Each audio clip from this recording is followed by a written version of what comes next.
Kan udahan.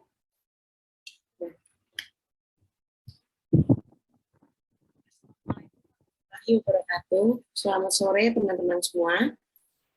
Kami dari SDP Research PKMPM kelompok 8 ingin mempresentasikan program hasil diskusi kami mengenai program literasi berbasis masyarakat guna mengedukasi etika dan moral di kolong jalan layang Tomang.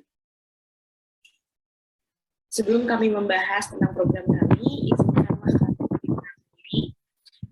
Saya mewakili teman-teman. Pertama, nama saya Valenta Bebarani dari Angkatan 2021.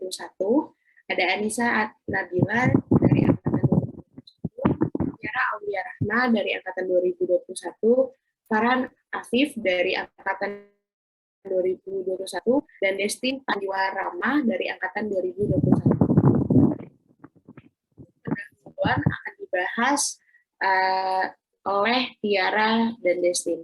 Ada Tiara dan Destin, dipersilahkan. Baik, di sini saya akan menjelaskan tentang latar belakang program kami. Indonesia disebut negara dengan masyarakatnya yang bermoral, berbudi luhur, serta sopan dan santun. Namun dengan adanya globalisasi, pola hidup mereka lebih mengarah ke arah yang lebih modern, di mana pola hidup modern itu tidak didasari oleh moral dan etika. Akibat dari globalisasi tersebut, banyak budaya luar yang negatif mudah masuk tanpa difilter. Maka dari itu, kelompok kami membuat program literasi berbasis masyarakat di kolong jalan layang Tomang. Boleh di next. Rumusan masalahnya yaitu bagaimana cara memberikan bekal untuk anak-anak kolong jalan layang Tomang dengan program literasi berbasis masyarakat. Tujuan program kami yaitu memberikan bekal edukasi kepada anak-anak di kolong jalan layang Tomang dengan program literasi berbasis masyarakat.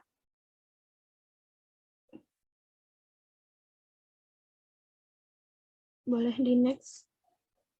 Luaran yang diharapkan dari program kami yang pertama, menumbuhkan dan meningkatkan moral dan etika.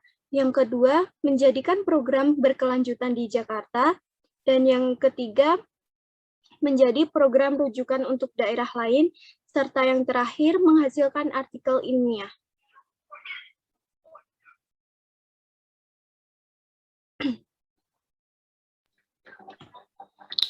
Selanjutnya, adapun manfaat dari program tersebut yang telah kami sediakan. Yang pertama, manfaat bagi anak-anak. Yang pertama, dapat menumbuhkan dan meningkatkan etika dan moral melalui program literasi berbasis masyarakat guna mengedukasi etika dan moral di kolong jalan layang Tomang. Dan selanjutnya, dapat memberikan ilmu pengetahuan yang luas bagi anak-anak tersebut. Selanjutnya, meningkatkan minat membaca anak-anak dengan program literasi dan praktik untuk membaca pada perpustakaan yang telah dibuat. Dan selanjutnya, dapat meningkatkan sopan santun dan etika berkomunikasi. Untuk selanjutnya, manfaat bagi masyarakat sekitar. Yang pertama, memberikan edukasi terhadap anak-anaknya yang bagi orang tua yang dapat memberikan anaknya mengikuti program kami tersebut.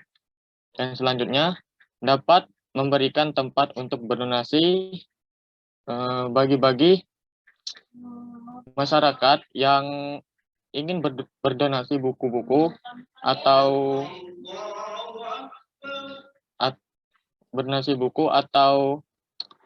properti lainnya, dapat berdonasi untuk program kami tersebut.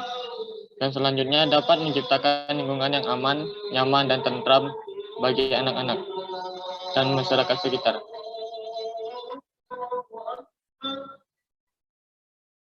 Untuk selanjutnya, manfaat bagi mahasiswa itu sendiri. Yang pertama, dapat menerapkan ilmu yang telah didapatkan di bangku perkuliahan kepada anak-anak di Kolong Jalan Layang Tomang sehingga dapat menambah wawasan dan pengetahuan yang luas.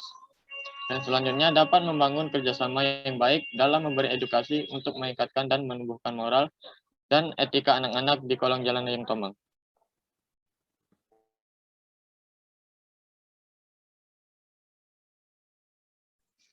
Selanjutnya saya Farhan Afif. Gambaran umum dan masyarakat sasaran akan dijelaskan oleh Farhan Afif. Pada Farhan Afif dipersilahkan. Ya, di sini saya Farhan Afif. Saya di sini akan menjelaskan tentang gambaran umum masyarakat sasaran, yaitu masyarakat yang bermukim di bawah jembatan Layang Tomang. Bisa dinext. Yang pertama, saya akan menjelaskan tentang detail lokasi jembatan tersebut. Jembatan ini berada di dekat Sungai Ciliwung di Kecamatan Grogol, DKI Jakarta. Yang kedua, berjarak kurang lebih 11 km dari pusat kota. Data ini bisa kami dapat berdasarkan yang saya dan kita cek di Google Maps. Jadi kurang lebih 11 km dari pusat kota. Yang ketiga yaitu dibangun pada tahun sekitar 1975. Jadi jembatan ini sudah berdiri kurang lebih 26 tahun. Yang terakhir yaitu bisa dibilang lingkungan yang kumuh.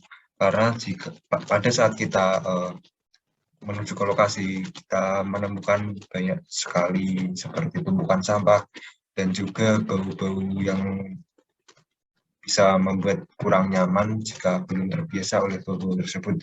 Jadi lingkungan di bawah jembatan Layang Tomang ini bisa dibilang kumuh. Next. Yang kedua yaitu data penduduk. Setelah kita lakukan survei, ada kurang lebih 64 total penduduk yang terdiri dari bapak-bapak, ibu-ibu, dan juga anak-anak. 30 orang berjenis kelamin perempuan dan sisanya 34 orang berjenis laki-laki. Yang ketiga, rata-rata berpendidikan terakhir SMA. Kita setelah melakukan survei, kebanyakan masyarakat yang bermukim di situ terakhir pendidikannya yaitu SMA, bahkan beberapa ada juga yang SMP. Kemudian yang terakhir yaitu pemulung dijadikan mata pelajaran utama. Mengapa dijadikan pelajaran utama? Karena banyak masyarakat yang bisa dibilang kurang mampu yang tinggal di bawah kolong jembatan ini. Jadi untuk mendaftar atau membuat suatu usaha agak kesulitan karena tidak adanya modal yang cukup.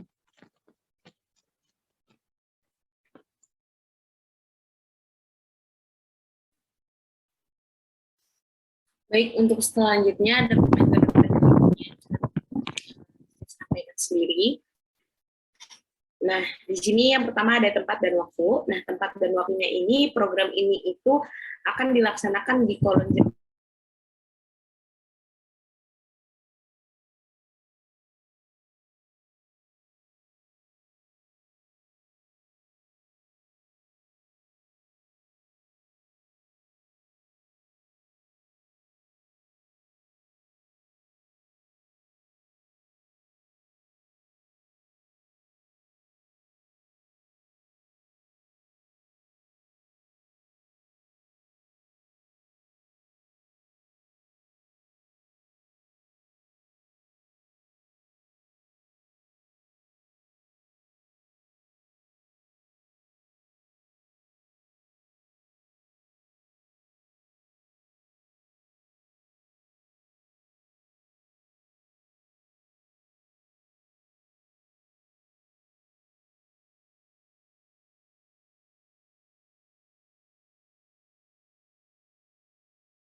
Baik, yang pertama ada tempat dan waktu. Program literasi berbasis masyarakat guna mengedukasi etika dan moral akan dilaksanakan di Kolong Jalan Layang Tomang, Jakarta Barat, DKI Jakarta. Program ini dirancang selama 2 bulan dengan pertemuan 2 kali, seminggu di hari Sabtu dan Minggu. Program akan dilaksanakan dengan melibatkan anak-anak yang bertempat tinggal di Kolong Jalan Layang Tomang. Langkah perancangannya dan pembuatannya itu ada persiapan umum dan rancangan desain. Itu meliputi persiapan kegiatan yang akan dilaksanakan dengan didampingi oleh dosen pembimbing, penyusun proposal, pembuatan anggaran dana, dan pematangan konsep program literasi. Selanjutnya, tim PKMPM 8 berkoordinasi kepada pihak pemegang wilayah setempat mengenai hari pelaksanaan serta peserta program. Nah, persiapan selanjutnya adalah mempersiapkan alat dan bahan. Nah, alat dan bahan yang digunakan itu berupa buku, meja, papan tulis, terus juga ada ballpoint, spidol, dan lain-lain. Program literasi berbasis masyarakat ini juga diakhiri dengan diadakan program membaca puisi, membaca dongeng, dan menulis cerpen yang membutuhkan alat seperti sound system dan proyektor. Selanjutnya ada rancangan desain. Nah, rancangan desain ini dilakukan dengan draft matriks pelaksanaan program. Pada tahap ini, tim PKM menyusun jadwal pelaksanaan program. Jadwal itu seperti yang pertama, observasi dan persiapan, kedua, sosialisasi program, pelaksanaan program, keempat, program dan evaluasi, selanjutnya pasca program dan evaluasi, selanjutnya keberlanjutan program. Nah, pelaksanaan itu ada 3. Yang pertama, sosialisasi program. Sosialisasi program ini dilaksanakan dengan tujuan untuk memberikan bekal pendidikan atau edukasi kepada anak-anak yang berada di kolong jalan layang Tomang. Sosialisasi ini berupa memberikan pengetahuan yang luas, meningkatkan minat baca pada anak-anak, dan meningkatkan cara sopan santun dan etika berkomunikasi. Pelaksanaan program ini mengedukasi etika dan moral yang akan bertempatan di kolong jalan layang Tomang ini dilaksanakan pada jam 9 sampai 11 siang, sebanyak 16 kali pertemuan selama 2 bulan. Sasaran program ini adalah anak-anak yang bertempat tinggal di kolong jalan raya tersebut. Nah, program ini dilaksanakan dengan metode seperti membaca buku, sosialisasi, pemutaran video edukasi etika dan moral, serta diadakan perlombaan. Program ini untuk anak-anak membaca di perpustakaan kecil yang kami buat, diberikan sosialisasi mengenai kehidupan dan memberikan pelajaran moral dan etika lewat film atau sebuah video. Nah, lalu mengadakan games kecil-kecilan, dan pada akhir program akan ditutup dengan beberapa perlombaan, membaca puisi, dongeng, menulis cerpen. Kegiatannya, itu ada beberapa kegiatannya itu seperti sosialisasi program kepada masyarakat setempat, terus juga sosialisasi program kepada anak-anak. Itu ada evaluasi program. Evaluasi program ini akan dilaksanakan oleh tim PKMPM 8 dan mitra kegiatannya ini masyarakat sekitar dan para pemegang wilayah. Nah, evaluasi pelaksanaan, pasca pelaksanaan, dan evaluasi ini tuh dilaksanakan untuk mengetahui ketercapaian luaran dan faktor penghambat maupun pendukung dan pelaksanaan program sehingga dapat dijadikan pembelajaran untuk program selanjutnya. Nah, program ini bisa dinyatakan berhasil apabila mencapai 70% dari setiap pertemuan anak-anak yang datang. Selanjutnya itu ada keberlanjutan program. Nah, aspek terpenting dalam program pengabdian masyarakat ini adalah program keberlanjutannya.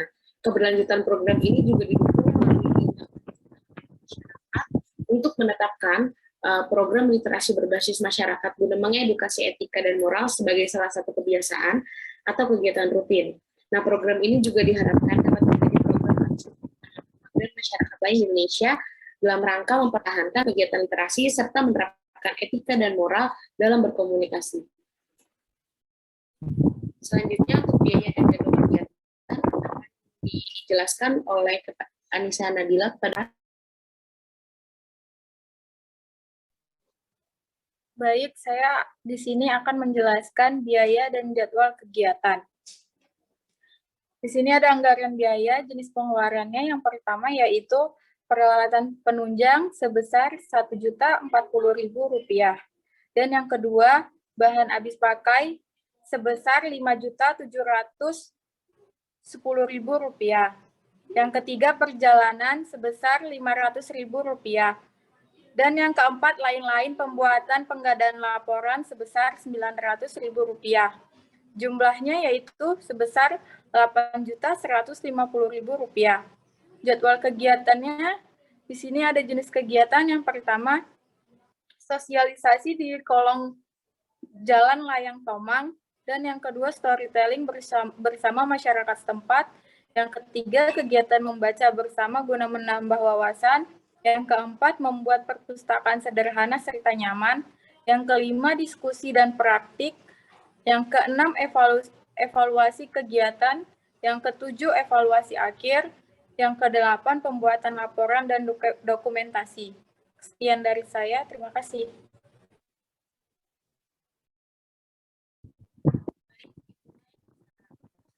Mengenai program kami, semoga ada yang bisa diambil baik buruknya. Terima kasih, presentasi dari kami sekian.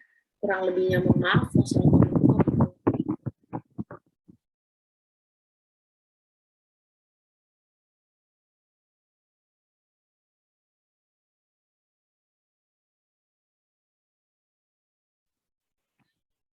Kayak gitu kan.